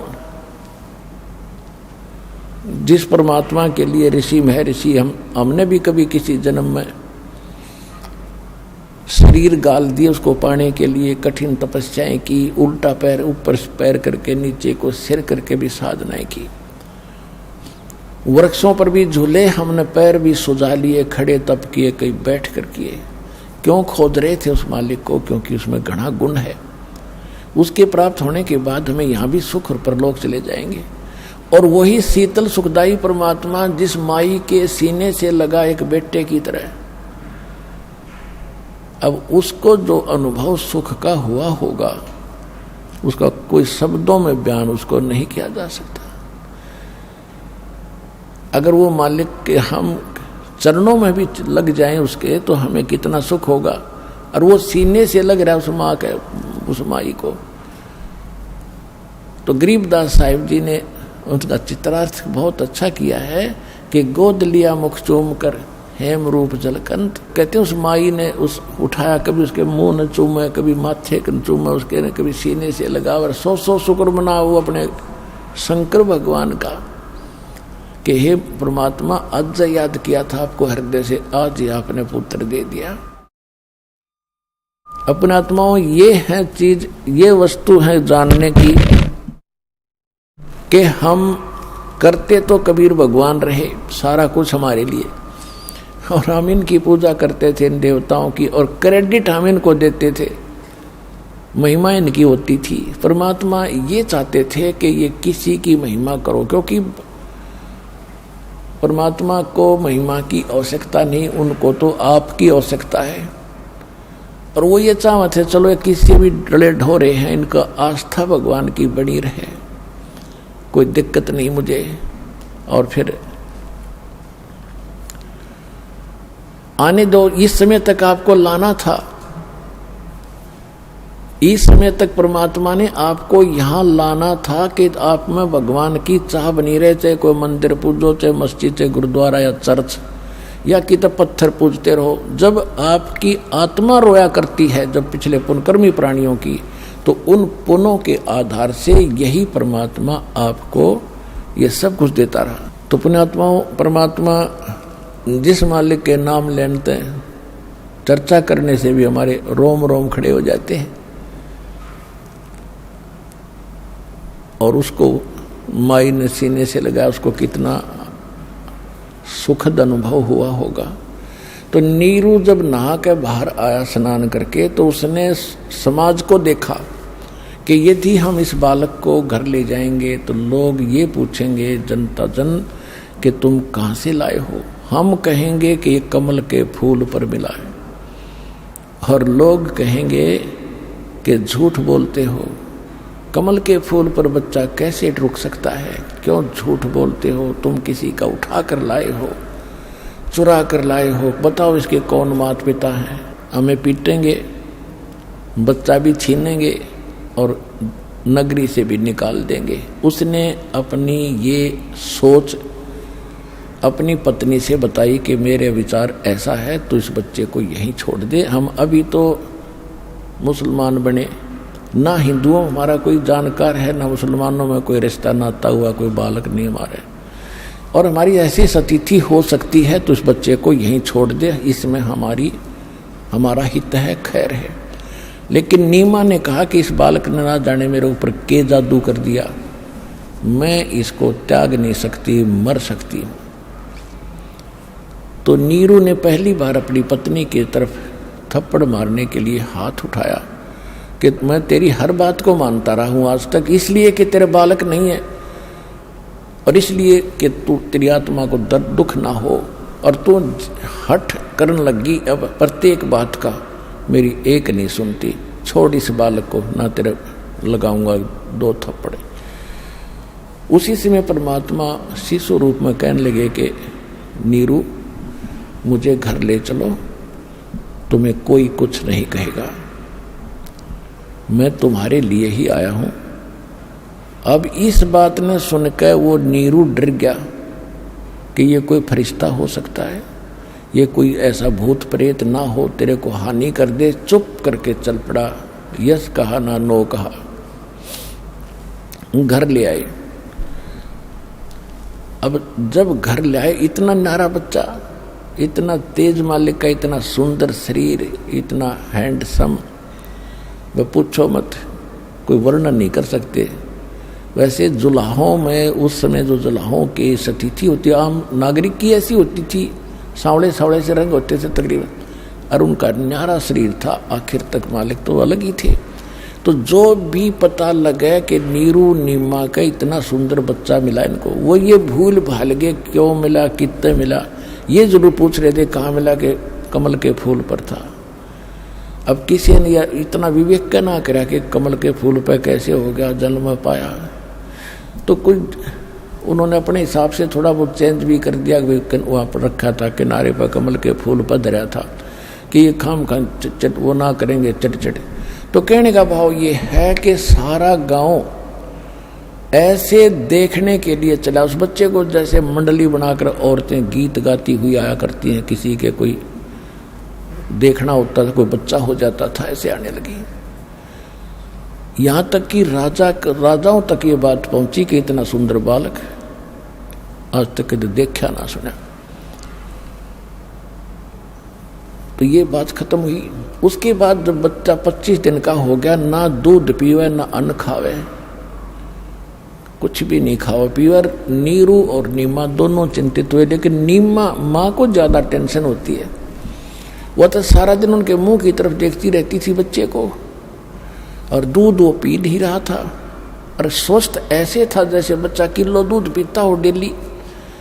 इतना तरह उसका शरीर स्वस्थ हो रहा था, फल रहा था, फूल रहा था। अब 25वां दिन जब निकला तो नीमा ने फाइनल कर दिया कि हे परमात्मा, शंकर भगवान, हे शंकर भगवान, आपने अपनी दासी की एक अर्ज सुनी थी और इस संसार में जीने की एक आस जागी थी। ये बच्चा आपने देना ही नहीं था दाता, अगर ये ऐसे मरना था तो। अब ये दूध पी नहीं रहा, अब ये कभी भी मर सकता है। भूखा बच्चा 1-2 दिन निकाल सकता है, और ये मरेगा, साथ मरूंगी मैं। अब इस संसार में मेरा बच्चा जिया नहीं जागा। कोई व्यंग कसेंगे, कोई ताने लगावेंगे कि किरा किचका बच्चा लाए थे ठाके, इसलिए तने संभाला, कोई ना मार दिया। एक कलंक मेरे सिर पर और रखा जागा, और इसके बिना मैं जी नहीं सकती। ये कति हृदय में मान लिया। परमात्मा तो अंतर्यामी है, उनको मालूम था कि मैं तो मरूना, पर यह बुढ़िया जरूर मर जाएगी। इसलिए उन्होंने शंकर भगवान को प्रेरित किया। परमेश्वर के रिमोट से चलता सारा जीव। शंकर भगवान अपने शिवपुरी में, शिवलोक में ऊपर से एकदम उसका कसक हुई कि मुझे कौन पुकार रहा है। एक साधु रूप बनाकर संत का, और शंकर भगवान वहां आ गए और कहा, माई क्यों रो रहे हो, क्या बात है। और वह इतनी बुरी तरह रो रही थी कि उसके मुंह से शब्द निकल नहीं पा रहे थे। तो शंकर भगवान ने यानी साधु रूप में कहा, माई क्या बात है। तो उसने कहा रोती रोती ने कि महाराज जी, मेरे दुख को ना सुनो, मेरा दुख बहुत भारी है, आपके सतर का नहीं है। तो उसने कहा कि माई कहते हैं कि अपना दुख किसी को बता दे तो हल्का हो जाता है, आप बताओ तो हो सकता है मैं कुछ कर सकूं। तो उसने बताया कि पहले हमारे संतान नहीं थी, और हम एक सरोवर पर स्नान करने जाते हैं। एक दिन मैंने अपने भगवान शंकर भगवान को याद किया था, हृदय से पुकारा था। उसी दिन मेरी पुकार सुनी, कमल के फूल पर एक बालक दिया उसने। और अब ये 25 दिन का हो गया महात्मा जी, ना ये कुछ खाता ना पीता। ये तो निश्चिंत है कि इसकी मृत्यु होगी, और साथ मैं मरूंगी, मैं सुसाइड करूंगी, मैं जीऊंगी नहीं। ये फाइनल फैसला है, नो रो रही हूँ मैं, ये भगवान ना देते तो अच्छा। तो अब दे कर ले रहे हो। तब शंकर भगवान ने कहा कि तेरा बेटा ला माई कहाँ पर है। वो लाई उठाकर, माई ने सोचा साधु संत कुछ वरदान दे देते हैं, इसके चरणों में डाल देती हूँ, बच्चे को जीवन रक्षा कर देंगे। जो ही बच्चों को, परमात्मा को, कबीर जी को, बालक को शंकर भगवान के चरणों में डालने के लिए जमीन पर डालना चाहा, तो परमात्मा ऐसे हवा में उड़ गए और शंकर भगवान के सिर के समान इतनी ऊंचाई पर आकर न्यू के न्यू रुक गए। अब उस माई ने सोचा, नीमा ने, कि इस बाबा जी में गजब की करामात है, इसने मेरा बच्चा हवा में उड़ा दिया, देख न्यू का न्यू डांट दिया। तो फिर शंकर भगवान ने ऐसे हाथ किया जैसे बच्चे को हाथ में लेते हैं, परमात्मा वहां से उसके हाथों में आ गए। तो इन लीलाओं को देखकर नीमा की आशा जागी कि अवश्य मेरे बच्चे का कुछ समाधान ये संत जरूर करेगा। तो जब परमात्मा को शंकर भगवान ने गोदी में लिया तो दोनों की नजर मिली। तो शंकर भगवान ने कहा उसके परमात्मा के हाथ देखे, क्योंकि ये जंतर मंतर ज्यादा लोगों का दिल डांटते हैं। परमात्मा के हाथ को देखकर कहा, माई तेरा बेटा मरे को नहीं, ये मरने वाला नहीं है, इसकी तो बहुत लंबी उम्र है। तो नीमा ने कहा कि महात्मा जी, इन सुख की सांत्वना से मेरा दिल नहीं डटेगा, यो बच्चा कुछ पीवेगा तो मेरा दिल डटेगा, ना तो मुझे इस सुख की सांत्वना से संतोष नहीं हो सकता। कुछ भी बात बनाओ, अविनाशी है, ये कैसे जिएगा, जो मरने वाला है। तब परमात्मा ने कहा कि शंकर भगवान, इनको कहो एक कुंवारी गाय ले आवे। कुंवारी गाय ले आओ बछिया, जिसके साथ बैल ना लगा हो, कभी टच ना की हो। और एक कुम्हार के घर ते पवित्र पात्र ले आओ, कोई बरोला हांडी यानी कोई मटका मिट्टी का छोटा। तो उसने ऐसा ही कहा कि माई अपने पति को बुलाओ, वो भी आ गया।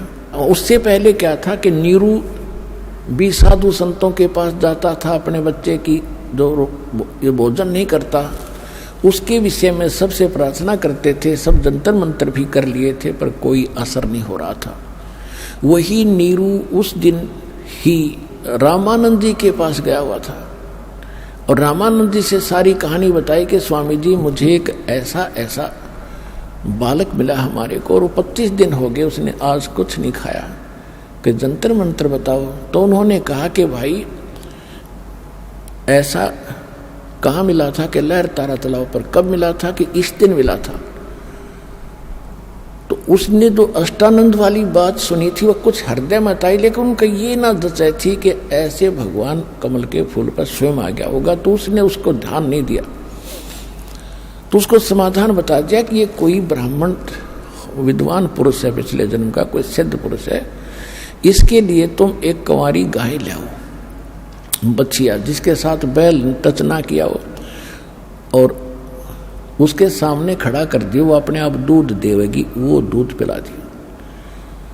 तो ये बात नीरू के जची नहीं कि इस पंडित जी ने अपने यहाँ से मुझे टालने के लिए ये बेतुकी बात करी है, कुंवारी गाय कैसे दूध देगी।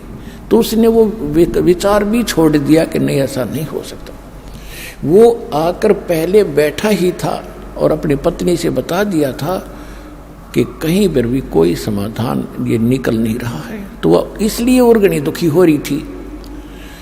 तो फिर परमात्मा ने शंकर भगवान से कहा कि आप इनको कहो कि कुंवारी गाय लावे। उसने अपनी पति से कहा कि आयो जी, महात्मा जी ये कह रहे हैं कि कुंवारी गाय लाओ, वह दूध देवेगी जब यो बालक पीवेगा। अब रामानंद जी की बात तो उसका जची नहीं थी कि ये भी कभी हो सकता है। तो जब उस महात्मा के मुख से भी यही बात उसने सुनी नीरू ने, तो उसका कुछ दृढ़ता आई और कहा तू गाय ला। और परमात्मा ने कहा था कि हे शंकर भगवान, इनको कहो एक कुंवारी गाय लाएं और उसके ऊपर आप अपनी आशीर्वाद भरा हाथ धर दियो, वह दूध दे देगी, आप तो महापुरुष हो। अब परमात्मा के बच्चे हैं ब्रह्मा विष्णु महेश भी, उनको उन्होंने पावर देनी है, उनकी महिमा करनी है। आप वो महिमा के भूखे नहीं है, क्योंकि वो महिमा से परिपूर्ण है। कहते हैं बड़े बड़ाई ना चाहे, ये छोटा बहुत एतरावे, जो प्यादा फर्जी हो वो टेढ़ा मेढ़ा जावे। कबीर साहब कहते हैं जो समर्थ हैं वो महिमा की चाह नहीं करते, जो ओछे होते हैं वो घने, वही ज़्यादा अपनी महिमा की भूख रखते हैं, वो ज़्यादा अटपट करते हैं। जैसे जो फर्जी रास्ता होता खेतों में आपने देखा होगा, किसी के किलों के बीचों बीच बना लेते तो कहते हो टेढ़ा मेढ़ा जाता है, वो अस्थायी होता है। और जो सही रास्ता होगा वो तो बिल्कुल स्ट्रेट जाता है, वो पक्का होता है, उसमें डिस्टर्बेंस नहीं होती। तो कहते हैं बड़े बड़ाई चाहे नहीं और छोटा बहुत इतरावे, और जो रास्ता फर्जी हो फर्जी वो टेढ़ा मेढ़ा जावे। तो कहने का भाव ये है कि परमात्मा ने महिमा की भूख नहीं थी, और जो लीला वो करते हैं वो करनी ही थी। तो उसी समय नीरू गया, एक बच्चिया लाया 1.5 वर्ष की, एक कुमार के घर से एक बर्तन ले आया।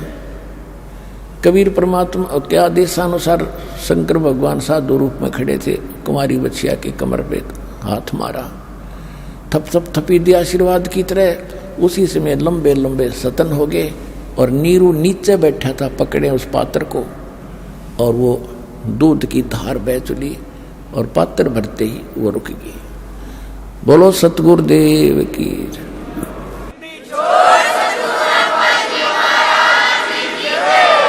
वो परमात्मा ने, कबीर भगवान ने वो दूध पिया, और फिर उस गाय ने अपने दूध देने लगी, ऐसे दूध देती रही।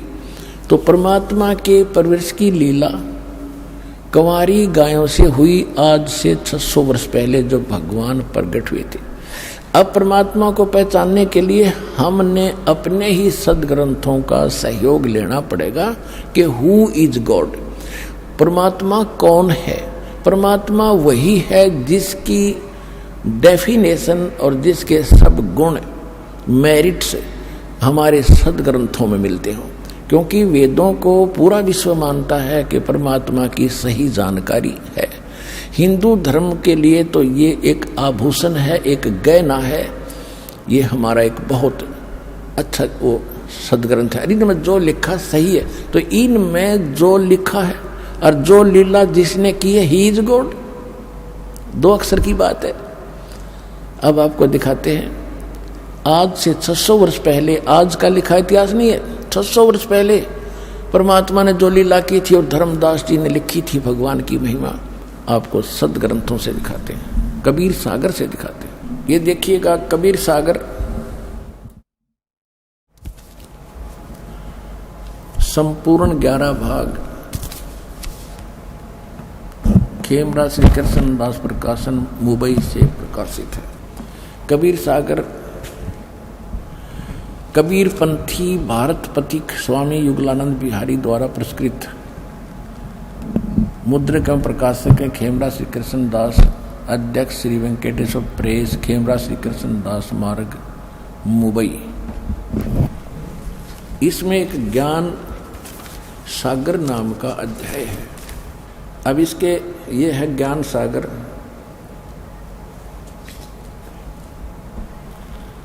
ये इसके 73 पृष्ठ पर दिखाते हैं। ज्ञान सागर ये खंड है, अध्याय है कि इसमें यहां से चला रहा है शंकर वचन।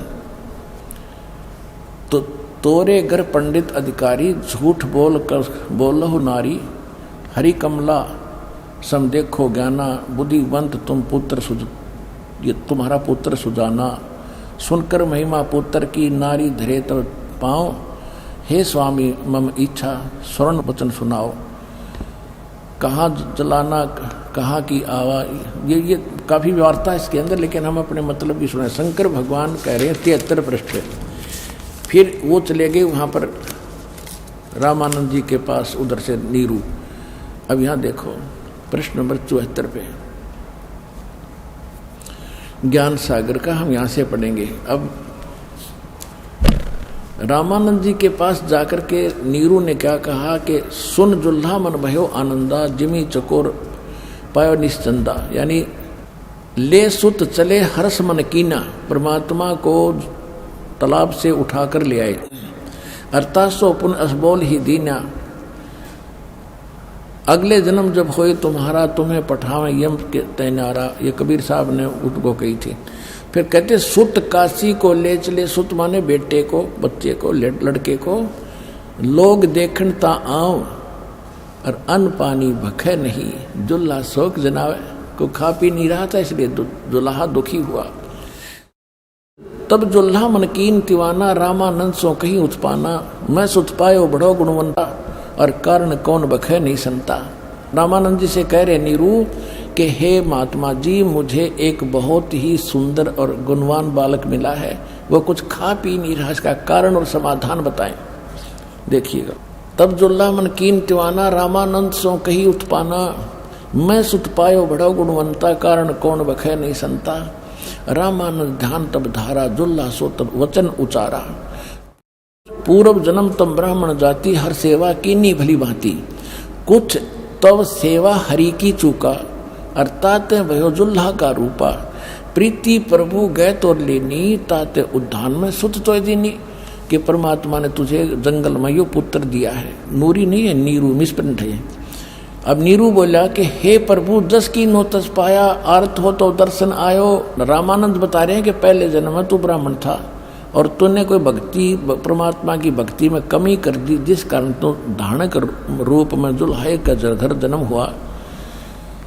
अब नीरू कह रहा है परमात्मा, पहले तो मैंने जो करी सो भर ली, पर ईब मेरे पर जो संकट आ गया, इसका निवारण बताओ। हे प्रभु, दस की नो तस पायो, अर्थ हो तो दर्शन आयो, सो कहियो उपाय गुसाई, बालक अक्सुदावंत कुछ खाई।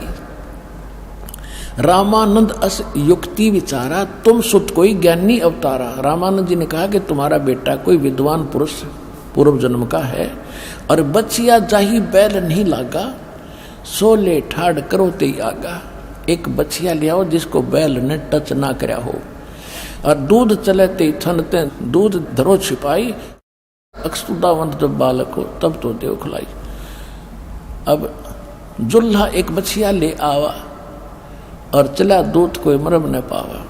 चलो दूत जुल्हा हरसाना, राख छिपाई कहो नहीं जाना। अब यहाँ कहते हैं दूध तब पीवत नाम कबीरा, और खेलत संत संग मत धीरा। अब ये तो लीला की परमात्मा ने 600 वर्ष पहले, 600 वर्ष पहले कबीर परमात्मा ने जैसी लीला की थी, कबीर सागर, इस ये भी एक सदग्रंथ है, सूक्ष्म वेद है। तो ये तो है परमात्मा का प्रैक्टिकल जो उन्होंने किया कलयुग में, ये प्रमाण है। कोई आज का लिखा ग्रंथ नहीं है ये। कोई नहीं सोचे मैं मबरान खातिर रामपाल ने 20 साल पहले लिख लिया होगा ना, ये तो 600 वर्ष पहले धर्मदास जी के द्वारा लिखा गया।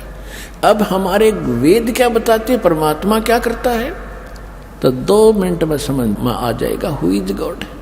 ये देखिएगा ऋग्वेद मंडल नंबर 9 सूक्त 1 और मंत्र 9 में ये स्पष्ट है कि परमात्मा जब शिशु रूप धारण करके आता है, उसकी परवरिश की लीला कुंवारी गायों के द्वारा होती है। ये देखिएगा, ये है ऋग्वेद मंडल 9 और 10 इकट्ठे ही हैं। और एक और कमाल की बात है, ये आर्य समाज के विद्वानों द्वारा प्रकाशक सार्वजनिक आर्य प्रतिनिधि सभा, महर्षि सिद्धांत भवन, रामलीला मैदान, नई दिल्ली। और ये है महर्षि द्वानंद सरस्वती कृत, और ये है Mudryk Prince offset printers 1510 Pataudi house, Daryaganj, नई दिल्ली। अब ये कमाल की बात है, कहते हैं अब देखो इस महर्षि का कितना बोलबाला, जन वेदों का ठेका इससे ले रखा था, इसने कक का पता नहीं महर्षि ने। अब देखो अनुवादिन कर रखा है, एक कमाल की बात है, अनुवादिन का किया हुआ है, तड़ंगा तो कर ही रखा है, लेकिन सच्चाई कैसे छुपा देंगे। मूल पाठ तो सबके पास उपलब्ध था, न इसे नहीं बदल देते ये अपनी बकवादों को ऊपर रखने के लिए। अब देखो ये है ऋग्वेद 9वां मंडल और प्रथम सूक्त का प्रथम मंत्र यहाँ से शुरू होता है। इसमें एक तो ये देखो, सोम माने परमात्मा, यानी सोम का अर्थ है सोम स्वभाव परमात्मन, यानी शीतल स्वभाव वाला भगवान, ठीक है, सोम। अब हम चलते हैं इसी ऋग्वेद मंडल नंबर 9 के सूक्त। यह है ऋग्वेद मंडल 9 सूक्त 1 मंत्र, हम 8 दिखाते हैं आपको। इसमें क्या लिखा कि उस पुरुष को, परमात्मा को उग्र गतियां प्रेरणा करती हैं, यानी संसार में जब ऐसी परिस्थितियां हो जाती हैं, हाहाकार मच जाता है, बुरा हाल हो जाता है, तो उस समय वो परमात्मा एक सुंदर शरीर धारण करके पृथ्वी पर आता है। ये देखो, उस पुरुष को उग्र गतियां प्रेरणा करती हैं और भासमान शरीर को वह पुरुष माने वह परमात्मा प्राप्त होता है। अब इन्होंने तो ठेका ले रखा था जनता को भ्रमित करने का, अड़ंगा अनुवाद करने का।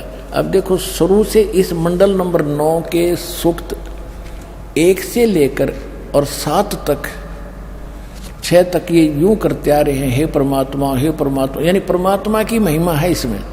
और वहां जाकर इन्होंने घुमाना शुरू कर दिया, पुरुष लिखना शुरू कर दिया। अब पुरुष माने परमात्मा ही होता है, आपको बहुत बार बताया। ये देखिए ऋग्वेद मंडल नंबर 9 सूक्त 1 का मंत्र 1 में हे परमात्मन, है परमात्मा की महिमा। इसके 2 मंत्र में देखो, ये 2 नंबर मंत्र है ऋग्वेद मंडल नंबर 9 सूक्त 1 मंत्र 2 में, हे परमात्मा आप। तीसरे मंत्र में हे परमात्मा, और चौथे मंत्र में हे परमात्मा, और 5वें मंत्र में हे परमात्मा, और छठे मंत्र में ये देखो, ऋग्वेद मंडल नंबर 9 सूक्त 1 मंत्र 6 में, हे परमात्मा, इन 7 में जाके इनका समझ में आई कि बात बदलनी पड़ेगी। उस पुरुष को, पुरुष मानी परमात्मा, और यहाँ 8वें में है, यहाँ परमात्मा क्यों ना लिखा कि ये चाहत है हमारी बेइज्जती हो जाएगी जो सच्ची लिखती तक। इनका ये विधान है कि भगवान निराकार है, कभी मनुष्य शरीर में आता ही नहीं, कहीं स्थान पर नहीं रहता। महर्षि दानव का फाइनल विधान है कि परमात्मा एक स्थान पर नहीं रहता, निराकार है और वो सर्वव्यापक है। बस इतनी सी उनकी थ्योरी। और वेद क्या बता रहे? और वेदों को सत्य मानते हैं कि वेद में जो लिखा वो सत्य, हम और किसी बात को नहीं मानते। तो ईब आपने मानना चाहिए सच्चाई को। अब जान बूझ साची तजय करे, झूठ तने और ताकि संगत है प्रभु सोपन में भी ना दे। इन इतने प्रमाणों को देखकर जो नहीं मानता, मेहनत और संत कुछ कितना विद्वान बना फिर है, वो इंसान ठीक नहीं है, उसके पास नहीं रहना चाहिए आपको। परमात्मा कहते जान बूझ साची तजय और करे झूठ तने और ताकि संगति है प्रभु सोपन में भी ना दे। तुरंत छोड़ देना चाहिए ऐसे नालायक आदमी को। अब ये ऋग्वेद मंडल नंबर 9 सूक्त 1 और मंत्र 8 में उस पुरुष को, उस परमात्मा को उग्र गतियां प्रेरणा करती हैं। बुरी ऐसी भयानक स्थिति हो जाती है जैसे आजकल हो रही हाहाकार मच रहा। भासमान शरीर को यानी सुंदर शरीर को वह परमात्मा प्राप्त होता है।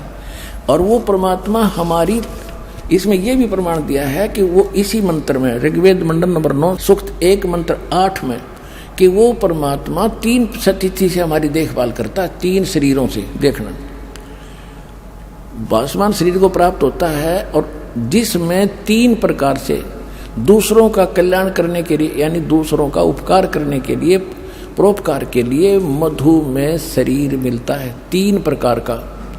अब जैसे दास ने प्रारंभ में बताया था कि एक सतिथि में भगवान वहाँ बैठे सतलोक में अपने सिंहासन के ऊपर, तख्त के ऊपर, सिर पर मुकुट है, ऊपर छत्र राजा की तरह।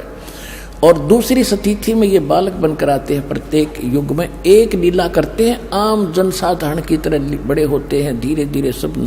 एक अच्छे नागरिक की भूमिका, एक अच्छे भगत की भूमिका और एक सतगुरु की भूमिका, ये स्वयं करके जाते हैं।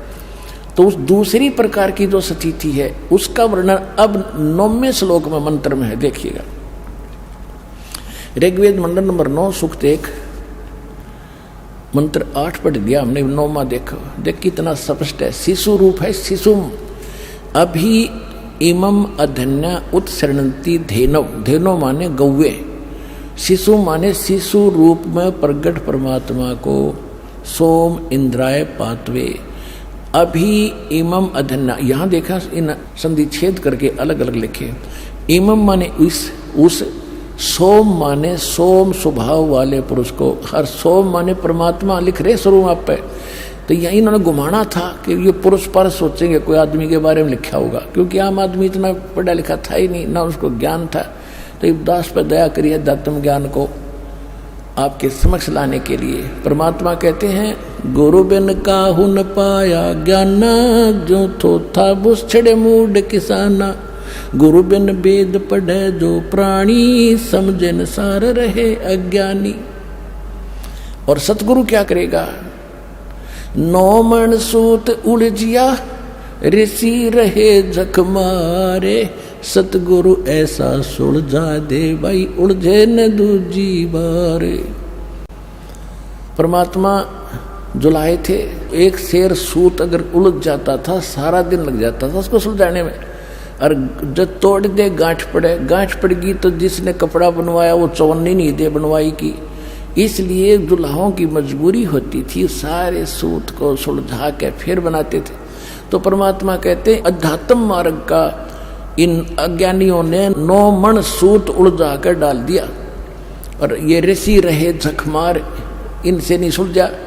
और सतगुरु ऐसा सुलझा दे भाई उलझे न दूजी बार। अब ऐसा सुलझा दिया, इस कलयुग में नहीं उलझ जाएगा ज्ञान को, भक्ति करियो चाहे ना करियो।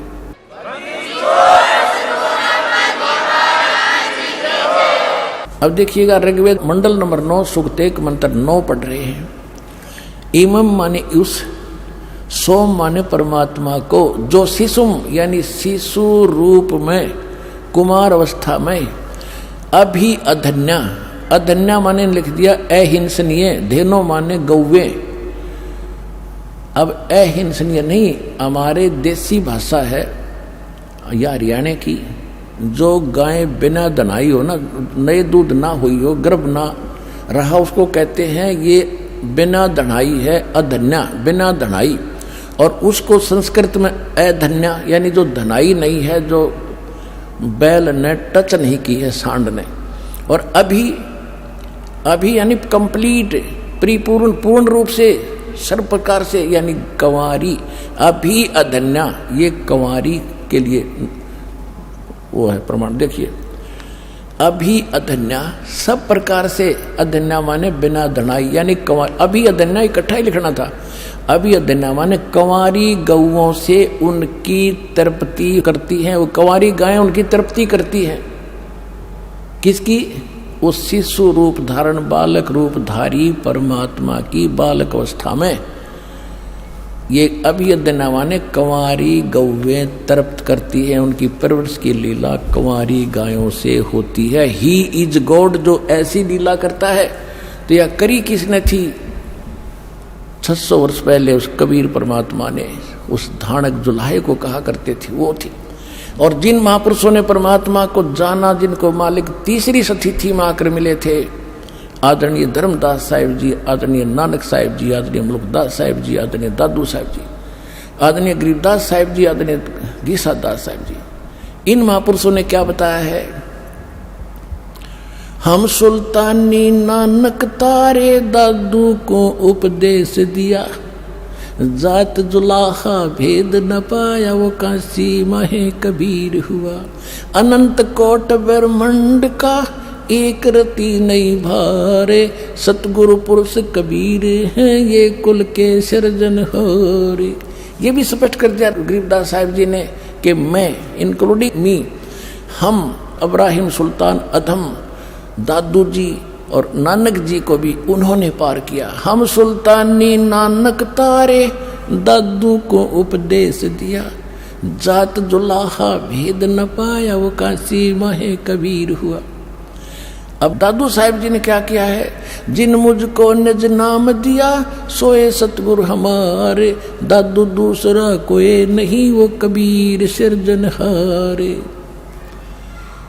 अब नानक साहिब जी ने क्या कहा है? गुरु ग्रंथ साहिब के, नानक साहिब जी का पहले पहले की जो वाणी है वो स्वयं नानक साहिब जी के मुख अरविंद से उच्चरित है। पहले मेले की वाणी है 24 नंबर पृष्ठ पर कि तेरा एक नाम तारे संसार, तेरा एक नाम तारे संसार में, एहो आस एहो आधार। भाई सूरत मुलुक की वेश, ए ठगवाड़ा ठगी देश, खरासियाना भोता बारिये, धान कर रूप रहा करता। गुरु ग्रंथ साहिब के 721 पृष्ठ पे लिखा है कि एक अर्ज गुप्तम पेश तोदर कून करतार, हक्का कबीर करीम तू बे अपरवरदिगार। उसमें नाम लिखा दाता का कि हे कबीर परमात्मा, हे हक्का कबीर माने हे सत कबीर, हक माने सत्य, हक्का कबीर करीम तू बेऐब परवरदिगार, और सारी सृष्टि का रचनहार तू ही करतार। फिर 731 पृष्ठ पर लिखा है कि अंधला नीच जात परदेसी मेरा, खिन आवे तिल जावे, अर्जा की संगत नानक रंदा, कैसे मोंडा पावे। कति प्रमाणित कर दिया को नीच जात को, जिसने तुम, वो है मेरा परदेसी, मेरा साथी, यानी मेरा भगवान। एक सेकंड में यहाँ देखता हूँ, एक सेकंड में ऊपर पावे। तो इसकी आद और अंत को मैं क्या बताऊं तुम्हारे को। और गरीबदास जी ने स्पष्ट कर दिया कि हम सुल्तानी नानक तारे दादू को उपदेश दिया, और जात जुलाहा भेद नहीं पाया, काशी माए कबीर हुआ। तो who is God? Kabir is God, Kabir is God, Kabir is God. बोलो सतगुरुदेव।